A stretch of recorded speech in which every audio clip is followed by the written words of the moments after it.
Saudara, hingga Senin sore ada 66 orang korban meninggal dunia dievakuasi dari pondok pesantren Al-Khozini yang ambruk. Menteri Pekerjaan Umum Dodi Hanggodo bilang dari insiden ini pemerintah daerah dan Kementerian Agama bakal mengevaluasi konstruksi bangunan pondok pesantren di seluruh Indonesia agar peristiwa serupa tidak lagi terulang. Apakah peristiwa ini mengandung unsur pidana? Lalu evaluasi seperti apa yang seharusnya dilakukan? Kita akan bahas soal ini bersama dengan narasumber. Sudah ada di studio Wakil Ketua Umum Majelis Ulama Indonesia, Pak Marsyudi Syuhud. Selamat pagi, Assalamualaikum Kiai. Waalaikumsalam warahmatullahi wabarakatuh, selamat pagi. Terima kasih sudah hadir ke studio Orange Kompas TV, Pak Kiai. Dan juga melalui sambungan daring ada Kabar Reskrim periode 2009 hingga 2011 sudah ada Pak Ito Sumardi. Selamat pagi Pak Ito, Assalamualaikum. Waalaikumsalam, selamat pagi Mbak, selamat pagi Pak Yai. Ya, ini kita membahas bagaimana untuk bisa mencegah agar tidak terulang kembali tragedi pondok pesantren yang ambruk ini. Karena ini bukan sekedar data 66 korban meninggal dunia, tapi adalah nyawa di sana yang harus melayang begitu ya, karena ambruknya bangunan pondok pesantren Al-Khozini ini. Saya ke Pak Kiai dulu. Pak Kiai, kalau kita lihat para santri ini juga turut dilakukan berpartisipasi untuk membangun pondok pesantren, gotong royong. Tadi kita sempat ngobrol istilahnya roan ya Pak ya, Pak Kiai. Nah, ini Anda masuk yang setuju memang betul ada gotong royong sampai sebegitunya atau seperti apa sebenarnya? Ya, kita pahamkan dulu apa itu roan. Roan itu gotong royongnya para santri yang diajarkan oleh masing-masing pondok pesantren, termasuk saya dulu.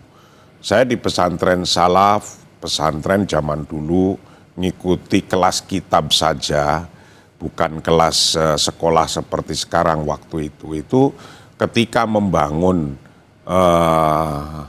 dormitory atau membangun asrama disebut godaan atau disebut kombong, godaan, asrama, dormitory itu sama. Nah, ketika bangun itu saya misalnya dari Kebumen, itu nanti akan bangun komplek atau bangunan disebut bangunan Kebumen, bangunan Cilacap, bangunan Purworejo. Karena yang bangun waktu itu para santri-santrinya dengan mencari amal khairiyah atau donasi dari masyarakat untuk bangun sedikit-sedikit.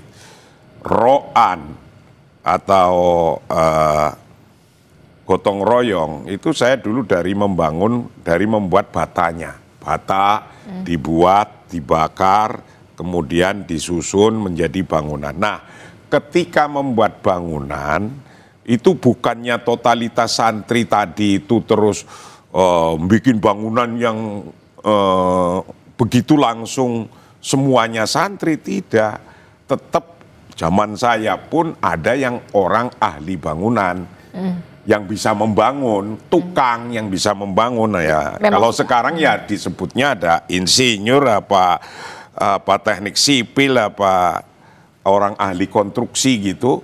Nah, yang semacam itu pasti ada. Nah, nanti paling yang disebut roan itu santri membantu hal-hal yang ketika dibutuhkan untuk tenaga banyak yang sifatnya tidak konstruksi, bukan untuk konstruksi, hanya misalnya bawain batunya, bawain apanya itu cor-corannya, materialnya, ya material itu hanya itu aja. Tapi tidak masuk ke dalam pekerjaan konstruksinya, begitu. Majornya pekerjaan major konstruksinya itu tidak begitu. Tapi yang terjadi di pondok pesantren yang kita lihat kemarin itu berarti masuk. Sampean tahu? Makanya kita bertanya. Saya nggak tahu, tapi saya yakin nggak begitu juga. Maka nanti yang harus didalemin siapa minimal mandornya. Kalau bahasa dulu gampangan nyebutnya orang yang ahli konstruksinya ya ada yang manggil mandor, ada yang manggil itu. Nah, maksud saya itu yang dilihat siapa ahli konstruksinya, siapa katakan sekarang insinyurnya, teknik sipilnya yang mengarahkan itu. Kontraktornya. Sehingga tahu ukuran besinya berapa, ukuran adukan semennya itu 1 banding berapa. Lah kalau dikurangi semennya mungkin saja karena nggak ngerti. Tapi saya yakin semuanya ada begitu. Zaman saya Roan saja begitu, ada. Walaupun itu di kampung, tetap manggil ahli bangunan yang biasa bangun di kampung itu. Oke, jadi keterlibatan partisipasi dari santri itu adalah keterlibatan gotong royong yang minor yang sifatnya itu tidak totalitas semuanya, kemudian santri yang mengerjakan semua, enggak. Hanya mensupport ya. Support. Konstruksinya tetap melibatkan ahli konstruksi, kontraktor, teknik misalnya di daerah itu waktu zaman saya kecil kan tahun 76, 80, itu ya mencari dulu orang yang biasa membangun bangunan besar di kampung situ, yang terkenal di situ, baru santri itu membantu kerjanya apa, hanya support, membantu dan supporting, ya supporting. Nah, saya ke Pak Ito. Pak Ito, dari hasil kita lihat dari hasil penyelidikan, memang penyelidikan masih terus dilakukan begitu, walaupun memang saat ini prioritasnya adalah proses evakuasi, Pak Ito. Tapi apa yang bisa Anda baca soal penyebab gedung ambruk ini? Siapa yang kemudian harus bertanggung jawab menurut Anda, Pak Ito? Iya, menurut saya potensi pelanggaran hukum, Mbak ya, dalam kasus robohnya bangunan Ponpes Al-Khozini Sidoarjo ini akan meliputi sanksi pidana, juga sanksi administratif, dan sanksi perdata yang dapat dikenakan kepada pihak-pihak pengelola pondok pesantren, kontraktor, konsultan perencana atau pengawas, serta pihak lain yang terlibat ya dalam pembangunan tanpa standar atau izin. Nah, dalam pidananya ini kalau memang terbukti adanya kelalaian hasil daripada penyelidikan teman-teman Polda Jawa Timur, karena ini menimbulkan korban jiwa, maka pelaku yang nanti akan ditetapkan tentunya akan bisa dijerat dengan pasal pidana terkait dengan kelalaian, ya misalnya pasal 359 kelalaian mengakibatkan orang mati, atau Undang-Undang Nomor 28 tahun 2002 tentang bangunan gedung ya. Itu ada ancaman maksimal penjara 5 tahun dan denda 20% dari nilai bangunan. Kemudian sanksi administratif. Kan bangunan ini diduga tidak memiliki persetujuan bangunan gedung ya, atau IMB, ini pun melanggar regulasi ya. Dan kemudian juga perdata, keluarga korban dapat menggugat ganti rugi kepada pihak yang dianggap lalai dalam memenuhi kewajiban. Kemudian ada juga terhadap kontraktor pelaksana konstruksi, tadi sudah disampaikan Pak Yai ya. Kalau memang terbukti ada kesalahan teknis dalam pelaksanaan tidak sesuai standar, kemudian pengawasan, maka kontraktor itu dapat dikenakan pertanggungjawab secara profesional dan pidana ya. Demikian pula konsultan atau pengawas.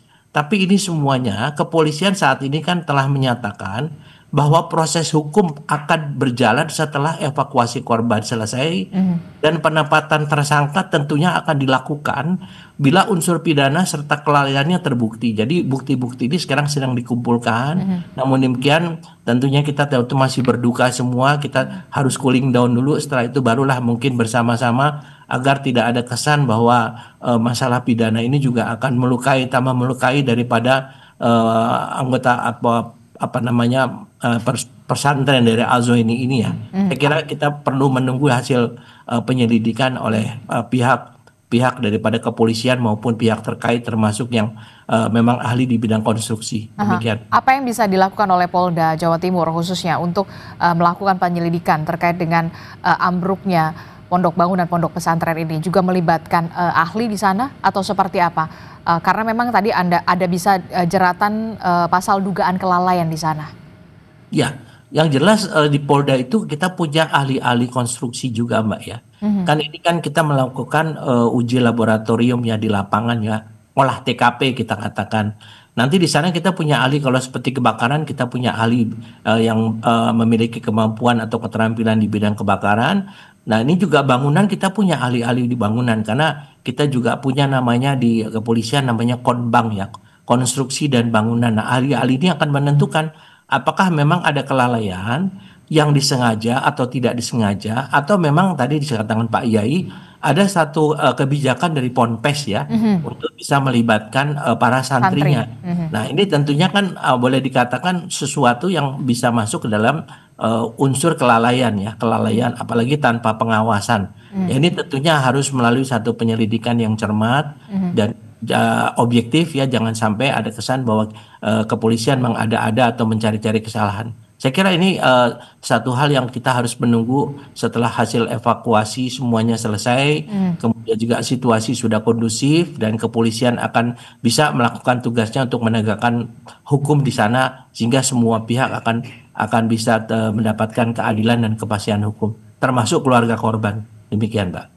Oke, berarti ini kan kita fokus pada saat ini adalah proses evakuasi dulu begitu ya terhadap para korban yang masih tertimbun reruntuhan bangunan pondok pesantren. Tapi setelah ini baru kemudian polisi ambil peran di sana. Dari gambaran Anda, Pak Ito, siapa saja yang patut untuk diperiksa? Yang jelas yang pertama adalah pengurus ya, pengurus daripada pengelola pondok pesantren. Kemudian yang kedua, kalau kontraktor, kalau memang ada kontraktornya. Kemudian konsultan perencana atau pengawas ya dari bangunan. Kemudian ada pihak-pihak lain yang mungkin memberdayakan para santri untuk ikut melakukan pembangunan di sana. Tentunya ini pun nanti akan kita meminta keterangan dari pihak pondok pesantren, sehingga nanti pihak-pihak yang terlibat itu betul-betul orang yang memang harus bertanggung jawab terhadap kejadian ini. Demikian, Mbak. Oke, jadi pemilik pondok pesantren termasuk juga pengurus pondok pesantren adalah orang-orang yang patut juga untuk diperiksa, termasuk juga kontraktor kalau memang ada kontraktornya begitu ya, yang juga patut untuk diperiksa di sana. Saya ingin bertanya juga ke Pak Kiai. Pak Kiai, ini kan saya sempat melihat gitu ya di salah satu portal online, salah satu orang tua korban ini menolak santunan, ingin mendapatkan berkah. Padahal kemudian ini ada tanggung jawab kerugian material dan juga kerugian nyawa yang harus melayang. Bagaimana Anda menyikapi ini, Jadi Pak Kiai? begini ya, pesantren mengajarkan ilmu-ilmu agama. Betul. Yang ilmu-ilmu agama itu adalah untuk mengatur kehidupan. Misal, ketika kita ada musibah, itu ada kita memahami tentang sabar. Juga kita memahami tentang kodok qadar. Kita memahami ilmu tentang tawakal. Nah, jika orang mempunyai ini, apakah terus kemudian kita berserah diri totalitas buta kepada Allah? Apa begitu, pasrah begitu? Tidak juga. Karena di dalam ajaran agama kita itu ada mau melakukan, mau bangun, mau ngapain saja, mau mengadakan proyek apa saja, itu risk analysis atau risk management itu dikedepankan. Ini ajaran pesantren, karena di pesantren itu diajarkan darul mafasid muqaddam ala jalbil masolih, bahwa kita melakukan risk management agar jangan kita ada kecelakaan begini, menghitung dulu kalau mau bangun itu besinya ada ukuran berapa yang dibutuhkan, semennya berapa banding berapa, dan itu konsultan atau apa, maka nanti yang akan dikejarkan apa ada konsultannya apa tidak, apa ada ahli insinyurnya, kalau orang Betawi bilang tukang insinyurnya ada apa tidak. Lah yang semacam ini nanti akan dilihat ini oleh beliau, oleh yang akan mengaudit ini. Nah, tapi dalam ajaran agama kita melakukan hal-hal sesuai dengan keilmuan yang zohir dulu, baru tawakal. Makanya Rasulullah ketika menyampaikan ada sahabat nih, sudah saya bawa onta, kita lepas saja tawakal karena Allah. Kalau nggak hilang, Allah memberi tidak hilang kan nggak hilang. Itu diperingatkan oleh Allah.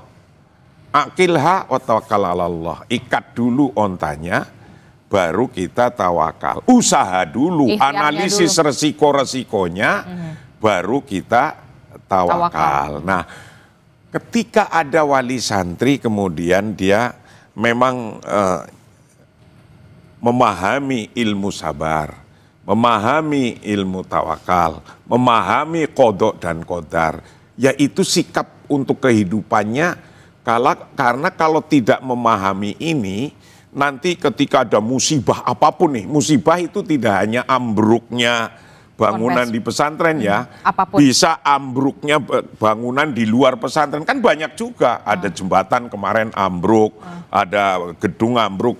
Jadi musibah itu tidak hanya di pesantren, ambruknya bangunan juga tidak hanya di pesantren. Nah, ketika memahami tentang musibah begini, kalau tidak mempunyai ilmu sabar, ilmu tawakal, ilmu qadha qadar, itu akan bisa menyalah-nyalahkan dirinya sendiri.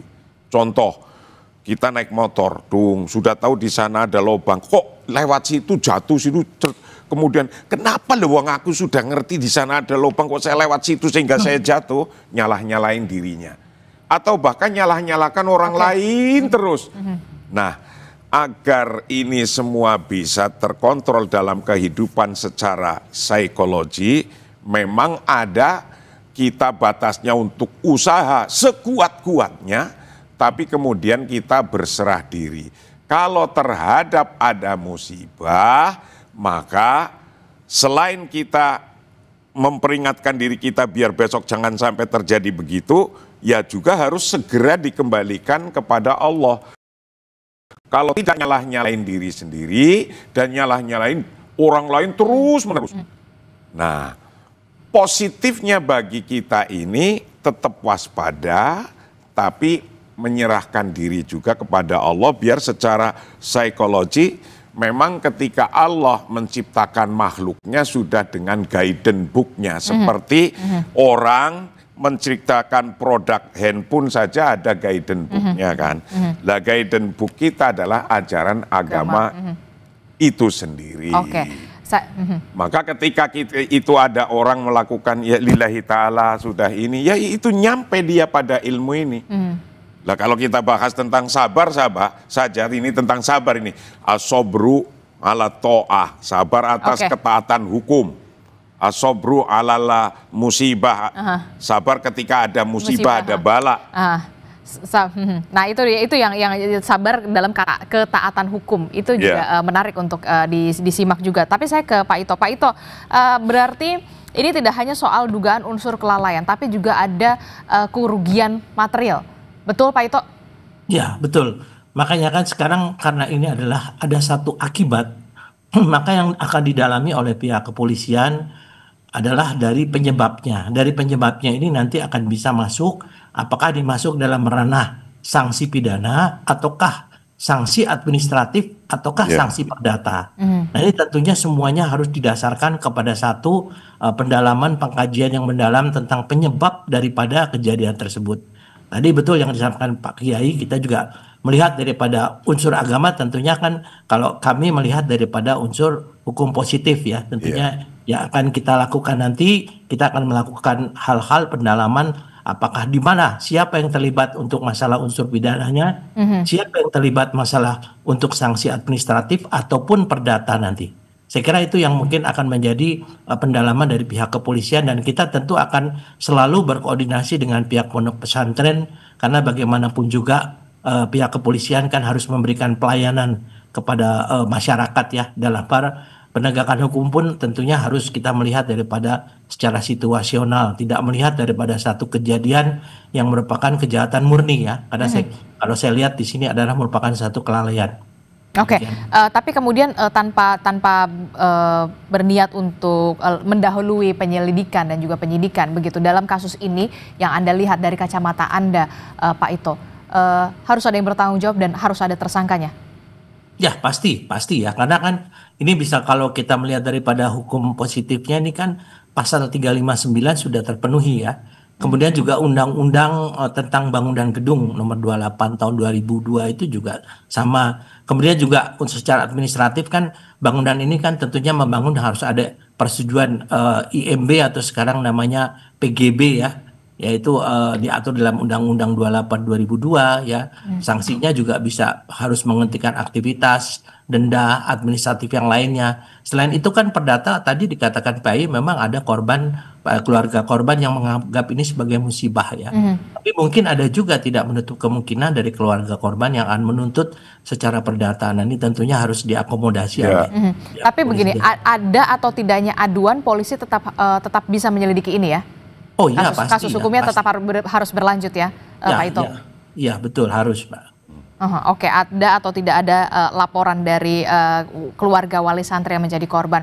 Lalu bagaimana kemudian bisa mencegah jangan sampai peristiwa ini terulang lagi, termasuk juga pengawasan dan juga pembinaan terhadap seluruh pondok pesantren di Indonesia harus dilakukan seperti apa? Tapi jangan dijawab dulu Pak Kiai dan juga Pak Ito, tetaplah bersama kami di Sapa Indonesia Pagi, kami akan segera kembali. Tidak, masih bersama kami dalam Sapa Indonesia Pagi, saudara, kita masih membahas soal bagaimana kemudian agar mencegah peristiwa dari ambruknya bangunan pondok pesantren ini tidak terjadi lagi, karena memang update-nya bahwa sudah ada 66 korban meninggal dunia yang berhasil dievakuasi, dan sampai saat ini saudara, tim SAR gabungan masih terus melakukan pencarian terhadap korban yang masih berada di balik reruntuhan bangunan pondok pesantren. Masih membahasnya bersama dengan Pak Kiai Marsudi Syuhud, kemudian juga ada Pak Ito Sumardi, begitu ya. Tadi juga sudah dikatakan ada atau tidaknya laporan, polisi tetap harus lanjut kasus ini ke ranah hukum ya, Pak Ito ya. Iya. Oke, saya ke Pak Kiai dulu. Pak Kiai, ini kan kita nggak ada yang mau lah kejadian ini terjadi lagi, begitu ya. Tidak hanya di bangunan pondok pesantren, tapi di seluruh bangunan di Indonesia. Seharusnya memang ketika bangunan itu dikerjakan, konstruksi itu dibuat, itu dilakukan oleh ahlinya, ya kan, ahli bangunan, teknik sipil, kontraktor yang memang mengerti dan segala macam. Nah, kemudian Presiden Prabowo Subianto menginstruksikan kepada Menteri PU untuk mengevaluasi seluruh bangunan pondok pesantren di Indonesia, utamanya adalah untuk keselamatan. Ya, bagaimana itu usaha yang baik. Memang ya, tidak hanya mestinya ketika baru ada kejadian. kemudian rame-rame kita akan itu. Dari konteks membangun apa saja itu sudah ada ketentuannya tadi yang disampaikan oleh beliau. Itulah yang mestinya diikuti sehingga resiko-resiko menjadi kurang. Resiko-resiko yang terjadi menjadi kurang. Seperti kemarin nih di Pangandaran ada jembatan ambruk. Anak-anak SMP truknya ikut masuk ke sungai. Lah, jadi yang namanya kayak gini, pengawasan kayak gini, siapa sih sesungguhnya? Kalau PU ya PU-nya yang ngawasi gitu, atau siapalah gitu. Dan nanti ketika kayak gini kan baru ke Pak Polisi, ini ada pelanggaran apa tidak. Dalam konteks agar maslahah itu untuk umum terjaga, ajarannya begini, darul mafasid muqaddam ala jalbil masoleh. Bahwa kita menjaga agar jangan tidak ada kerusakan, itu harus ditaruh di depan itu. Maka konsultannya nanti diperiksa, ada enggak konsultannya. Karena itu termasuk darul mafasid, insinyurnya, ahli konstruksinya. Terus, ada atau tidak? Iya, terus ketika nyampur itu apanya itu semen dengan itunya berapa ukurannya, besinya berapa ukurannya, kan nanti akan diperiksa semua itu. Betul. Nah, pada prinsip ini ajaran agama itu sama, agar jangan sampai kita terkena bencana-bencana, terkena musibah karena yang kelalaian kita, terkena musibah yang karena kelalaian kita. Nah, maka ada konsep darul mafasid muqaddam, risk management, hitung-hitungan itu didahulukan. Itulah kira-kira. Termasuk juga reward and punishment? Saya setuju sama Presiden, syukur-syukur tidak hanya kemudian kita cek bangunan pesantren, oh ini tidak layak, kemudian stop ini, jangan dipakai. Itu boleh, tapi kasih juga jalan keluarnya. Itu penting. Karena pesantren itu rata-rata biaya sendiri. Betul. Ya, itu untung pemerintah itu mempunyai orang kiai-kiai yang mau kerja sosial untuk bangsanya, mendidik masyarakatnya. Nah, nanti ketika kita misalnya pemerintah itu akan ngawasi itu, alhamdulillah. Tapi ketika ada kekurangan apa, must be supported by the government. Mestinya itu. Harus jangan Wah ini salah kemudian disalahkan ditinggal pergi itu ya nggak wise juga. Karena apa? Dalam konteks kiainya pesantrennya yang membantu masyarakat, lah kewajiban pemerintahnya juga ngurusi urusan masyarakat. Nah ketika demikian nanti insya Allah akan ketemulah dalam konteks pemahaman pemerintah dan pemahaman para kiai, pemahaman pengasuh pesantren. Mudah-mudahan connect, nyambung, yang semua usahanya Pak Presiden, usahanya pemerintah, usahanya Pak Polisi, lil maslahah, adalah untuk kemaslahatan intinya. We support it, kita menyupport itu. Oke. Karena untuk kemaslahatan. Oke, saya ke Pak Ito. Pak Ito, bagaimana kemudian ketika nanti polisi hands on di sana, ambil alih di sana, begitu ya? Kita tahu ada ribuan pesantren, pondok pesantren, ketika nanti tidak ada yang memenuhi syarat atau ada yang tidak memenuhi syarat, bagaimana kemudian polisi bisa melakukan juga pengawasan di sana? Karena kita tahu pemerintah juga menyalurkan dana bantuan ke pesantren melalui program bantuan operasional pendidikan pesantren, ada dana abadi pesantren DAP, kemudian juga ada program bantuan inkubasi bisnis untuk meningkatkan kemandirian dan ekonomi pesantren di sana. Bagaimana Anda melihat ini? Ya, saya juga kan semasa berdinas ya Mbak. Dulu kan saya sering pesantren ya, dan saya betul yang dikatakan Pak Yai tadi bahwa pesantren itu umumnya adalah mengembangkan dengan cara swadaya. Betul. Nah, tentunya di sini juga selain bagaimana memberdayakan para santri, juga mendidik mereka untuk menjadi tenaga terampil ya. Ini mungkin menurut saya salah satu tujuan, karena saya di beberapa pesantren melakukan itu. Tentunya ke depan untuk mencegah ini kita perlu ada penetapan standar teknik konstruksi ya, dan audit reguler bangunan pendidikan yang memang sudah ada di tiap pesantren saat ini. Tentunya bisa meminta kepada pemerintah daerah, kan tentunya kalau lihat pesantren kan pemerintah daerah wajib untuk membina pesantren ya. Juga memberikan edukasi dan pelatihan bagaimana membangun kepada para pengelola pesantren, khususnya untuk santri-santri. Nah, selain itu kalau memang ini dilaksanakan, ini tentu perlu ada namanya pengawasan dan pendampingan ya oleh pihak-pihak yang memang expert ya, untuk bagaimana mereka mendampingi para santri yang diberdayakan oleh pesantren tersebut ya.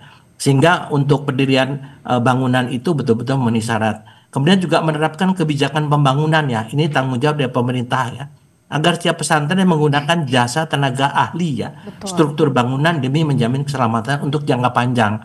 Nah tentunya kan di tiap-tiap daerah itu ada universitas-universitas, mereka pun kan memiliki namanya CSR ya, atau mungkin ada satu bantuan teknis kepada para pesantren untuk misalnya memberikan bagaimana edukasi untuk membangun pesantren yang sesuai dengan ketentuan struktur bangunan agar aman ya.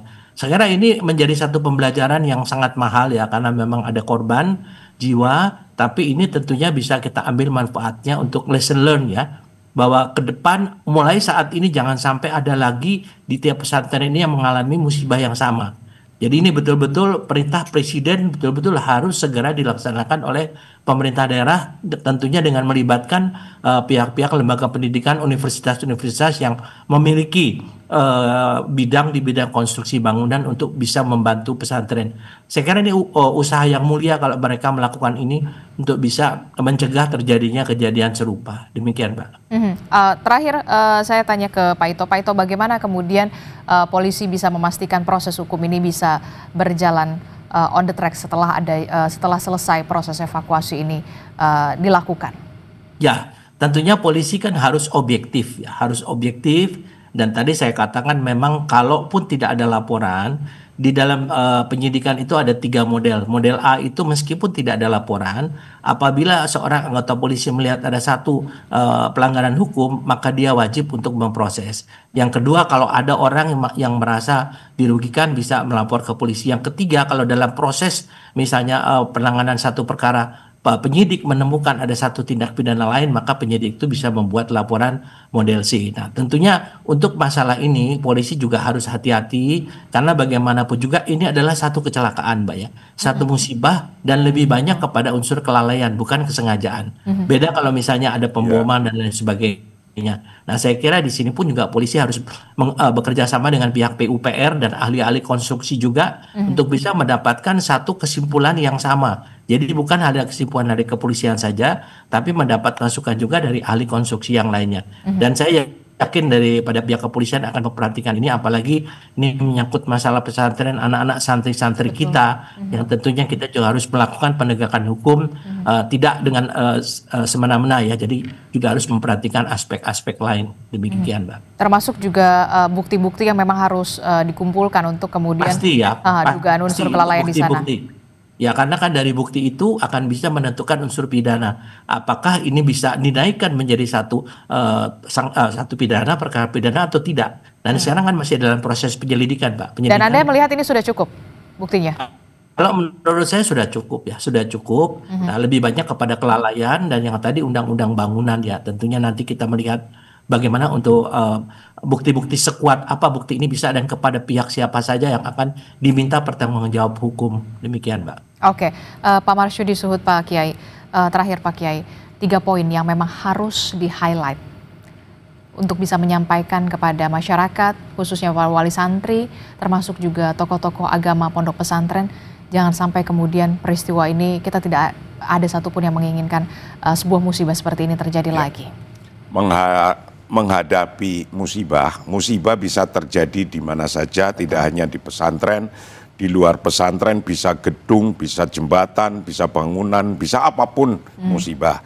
Ketika ngadepin sebuah musibah,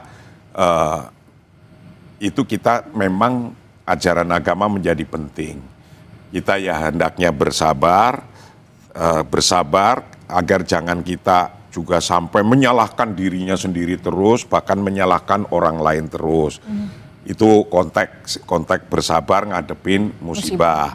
Nomor 2, ketika kita mau melakukan apa saja, mau membangun, mau membuat konstruksi, atau mau berusaha apapun, yang mungkin ada resiko publik, ada resiko yang bisa membuat kalau terjadi apa-apa bisa nyawa bisa hilang.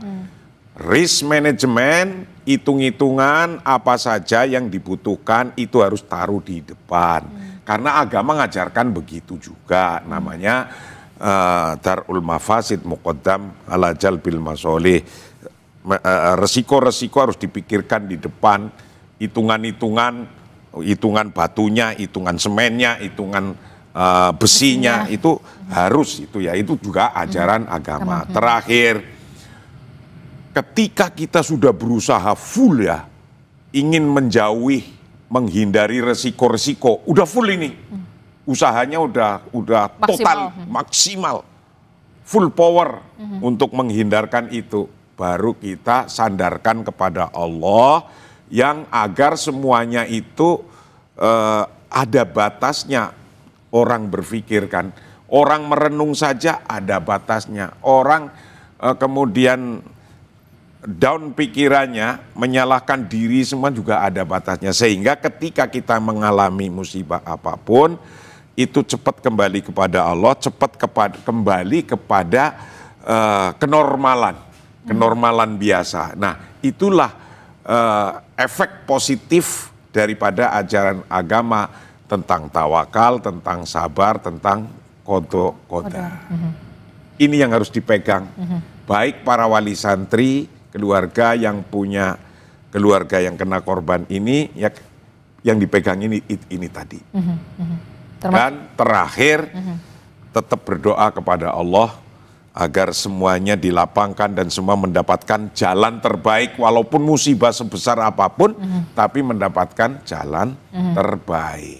Terima kasih. Oke, ini supaya menjadi pembelajaran juga bagi tidak hanya bagi pondok pesantren, tapi bangunan pendidikan lainnya, bangunan-bangunan lainnya memang harus mengutamakan keselamatan begitu ya. Ketika ingin membangun ya gunakan ahlinya begitu ya, ketika ingin membangun jangan sampai kemudian peristiwa ini terjadi lagi. Terima kasih Pak Kiai Marsudi Suhud telah bergabung bersama kami, kemudian Pak Ito Sumardi juga telah bergabung bersama kami. Sehat selalu Bapak-bapak. Assalamualaikum, selamat pagi.